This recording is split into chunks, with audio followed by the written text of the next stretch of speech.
Imagine living in the same home for nearly 40 years, every wall painted with your own memories, your art, your soul. Then one day, greedy landlords show up and say, "Get out. My daughter wants this house now." Well, what happened next turned their dream into a nightmare they never saw coming. If you've ever felt powerless against greedy people or wished karma would hit back harder, hit that like button, subscribe, and get ready. Because this is one of the most satisfying revenge stories you'll ever hear. There was a woman in the neighborhood. Everyone knew her as the art lady. The outside of her house looked ordinary, a small cottage. Like Fadebut, the moment you stepped inside, it was like stepping into a fairy tale. Murals of Disney castles stretched across the walls.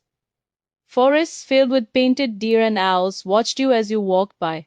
Every room had a story. She wasn't just a tenant, she was the soul of that house. She had been living there since the mid-80s, almost 40 years. Once an art teacher, later she ran a paint and wine business, and finally retired to commissions and furniture decorating. She had touched countless lives with her kindness and creativity. Even I had my moments of friction with her. Once, she scolded me for speeding past her house with my truck too loudly. At first, I was annoyed, but she never held grudges. We ended up laughing about it later, and from then on, we were friends. Her agreement with the original landlord was simple. "This is your home. The art stays. No problem." He even promised she'd eventually have first rights to the house. But life isn't always fair. When the original landlord passed away, his children inherited the property. And this is where the storm began. One of his sons came to inspect the house, bringing along his daughter. And when she saw the murals, the art, the fairy tale wonderland that had taken decades of love to create, her eyes lit up. She wanted it. And just like that, the woman who had built her life inside those walls was no longer seen as a tenant. She was an obstacle. They had the perfect excuse. "This isn't your house. You don't even have a lease. And those murals, that's property damage." She tried to fight. She tried to reason.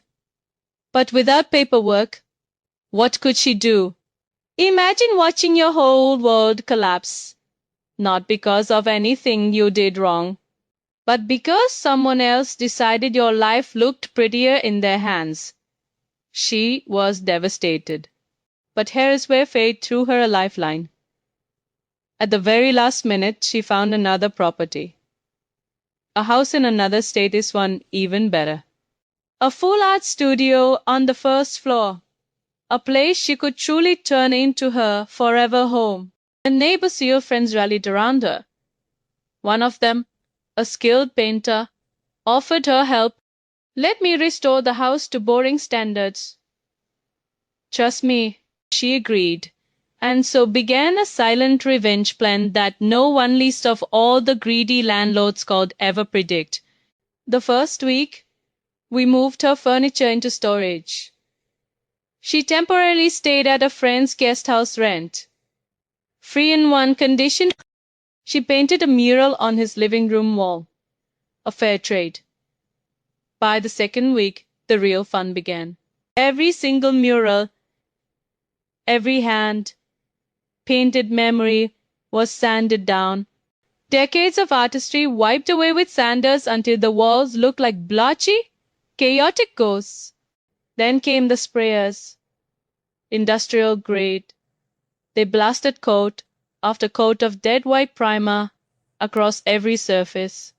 The bright forests, the whimsical castles, the fairy tale magic gone. And then came the Rebecca treatment.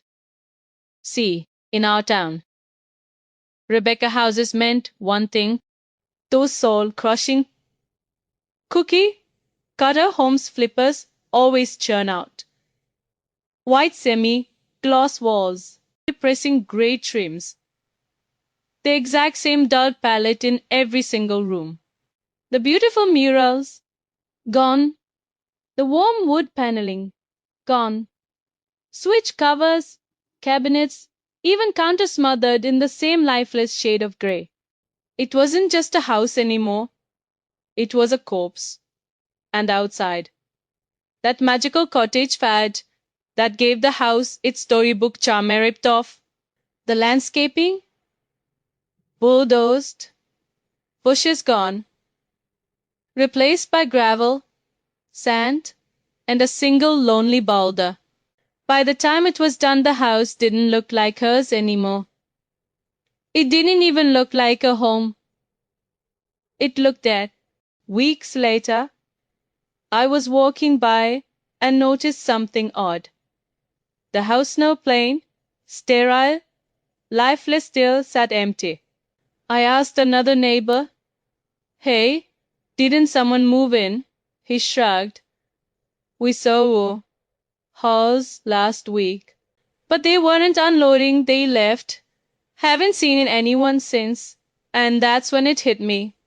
The greedy daughter who thought she'd stolen a fairy tale walked into a nightmare. No murals, no magic, just a hollow, lifeless shell of what once was. The landlord's kids didn't just lose a tenant, they lost the soul of the house. And karma? Karma served cold and perfect. I could almost picture the Sina daughter stepping inside, expecting vibrant murals and wonderlands, only to find grey walls, soulless rooms, gravel outside.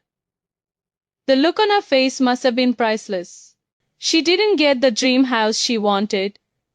She got a tomb. And my neighbor? She moved on. She found her new home, a real sanctuary with everything she needed. She wasn't just free, she's won. It's funny how greed works. You can try to steal someone else's dream, but you can never steal their soul. In the end, the art wasn't in the walls, it was in her hands, and she took it with her. If this story gave you chills, smash that like button and tell me in the comments what's the most satisfying revenge you've ever seen. And of course, don't forget to subscribe for more stories just like this. Until next time, remember, karma always finds a way.